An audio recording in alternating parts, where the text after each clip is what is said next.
സമസ്തയ്ക്കെതിരെ പരോക്ഷ വിമർശനവുമായി സാദിഖ് അലി തങ്ങൾ അനുസരണ വേണമെന്നും തെറ്റിദ്ധാരണയുണ്ടാക്കരുതെന്നും സാദിഖ് അലി തങ്ങൾ പറഞ്ഞു. വാഫി വഫിയ വിഷയത്തിലെ വിഭാഗീയതയ്ക്കെതിരെയാണ് തങ്ങളുടെ വിമർശനം.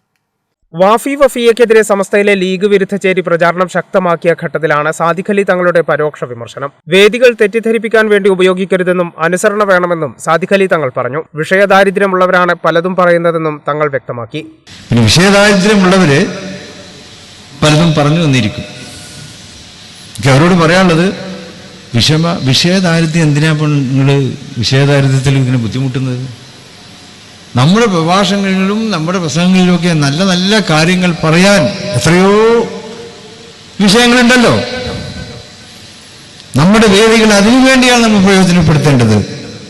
സമസ്തയിലെ വിഭാഗീയതയ്ക്കെതിരെ കടുത്ത വിമർശനമാണ് സാദിഖ് അലി തങ്ങൾ ഉന്നയിച്ചത്. വാഫി വഫിയ വിഷയത്തിൽ തീരുമാനമെടുക്കാൻ സമസ്ത മുഷാവറ ഉൾക്കൊള്ളുന്ന ഉത്തരവാദിത്തപ്പെട്ട സമിതിയുണ്ടെന്നും അവരെയും മറികടന്നുള്ള പ്രചാരണത്തിന് ആരും മെനക്കെടരുതെന്നും സാദിഖ് അലി തങ്ങൾ പറഞ്ഞു. സമസ്ത കേരള ജമിയത്തുൽ ഉലമയുടെ ഉന്നത മുഷാവറ അംഗങ്ങൾ ഉൾക്കൊള്ളുന്ന ഒരു സമിതിയാണ്. അവരെയും മറികടന്നുകൊണ്ടുള്ള പ്രചാരണത്തിനൊന്നും ആരും മെനക്കെടരുത് എന്ന് എനിക്ക് പറയാനുള്ളത്.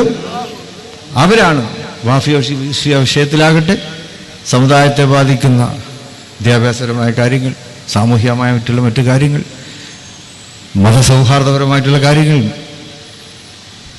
ഈ കാര്യങ്ങളിലൊക്കെ തന്നെ ഉന്നത സമിതിയായ സമസ്ത കേരള ജമിയത്തുൽ ഉലമ കാലാകാലങ്ങളിൽ ഉറച്ച നിലപാടുകൾ എടുത്തിട്ടുണ്ട്. ആ നിലപാടുകൾ എടുക്കാൻ കാര്യശേഷിയുള്ളവർ തന്നെയാണ് ഇപ്പോഴും അവിടെ ഉള്ളത്. ഹമീദ് ഫൈസി അമ്പലക്കടവ് ഉൾപ്പെടെയുള്ള സമസ്തയിലെ ഒരു വിഭാഗം നേതാക്കളാണ് വാഫി വഫിയക്കെതിരെ വിമർശനവുമായി രംഗത്തെത്തിയിരുന്നത്. CIC-യുടെ അധ്യക്ഷനായ സാദിഖ് അലി ശിഹാബ് തങ്ങൾ ഒരേ സമയം സമസ്ത യുവജന വിഭാഗം അധ്യക്ഷനുമാണ്. കേരള വിഷൻ, മലപ്പുറം.